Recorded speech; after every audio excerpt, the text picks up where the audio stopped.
কোথা থেকে আসছেন আপনি? আমি মেদিনীপুর থেকে আসছি। জোরে বলবেন একটু। মেদিনীপুর থেকে। মেদিনীপুর থেকে আসছেন। এর আগে মন্দিরে এসেছিলেন? না, মন্দিরে আসিনি, তবে মায়ের কাছে পুজো পুজো পাঠান? পাঠাই আর মায়ের কাছ থেকে ধুনো নিয়ে যে আমি মোটামুটি অনেক সমস্যা থেকে ভালো আছি। ধুনো নিয়েছিলেন মায়ের কাছ থেকে? তো অনলাইনে আপনাদের যে অনলাইনে নিয়েছিলেন, অর্ডার করেছিলেন ধুনোটা, দিয়ে অনলাইনে অর্ডার করার পর ধুনোটা আপনার বাড়িতে গেছিল? গিয়েছিল, হ্যাঁ। ওটা দোকানে দেখাচ্ছিলেন? তারপর বাড়িতেও খুব সমস্যা ছিল। আচ্ছা। সমস্যা ছিল, আচ্ছা, কিছুটা আমি অনেকটাই ভালো আছি, তো শেষ হয়ে গেছে, তাই আবার নিতে এসেছি। ধুনোটা আবার নিতে এসেছেন? আমি তো নিয়মটা জানতাম না। আচ্ছা, ধুনো থাকতে থাকতে ধুনো মেশাতে হয়। হ্যাঁ, হ্যাঁ, হ্যাঁ। আচ্ছা, আপনার যেসব অসুবিধাগুলো ছিল অনেকটা ভালো আছে। অনেকটা ভালো আছে। মায়ের কৃপায় অনেকটাই ভালো। আচ্ছা, সেবাশ্রম কেমন লাগলো? খুব ভালো, ব্যবহারও খুব ভালো, টাইম টু টাইম। কিন্তু এই মোটামুটি আপনাদের কাছে এসে থাকতে পারা যাচ্ছে না, কারণ সময় তো কাজের জন্য মায়ের কাছে দিতে পারছি না, এটাই খারাপ লাগছে। একটু লেট হয়ে যায়, প্রত্যেক একটু ভক্তের late সাথে হয়ে কথা যায়। বলেন তো দাদা ওখানে, সেই জন্য একটু লেট হয়ে যায়।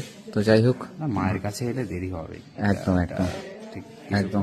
কিছু পেতে গেলে কিছু দেরি। একদম। আর এই যে আজকে আপনি ধুনোটা নিয়েছেন, এই ধুনোটা থাকতে থাকতে আপনি মিশিয়ে নেবেন, তাহলে 12 মাস চলবে।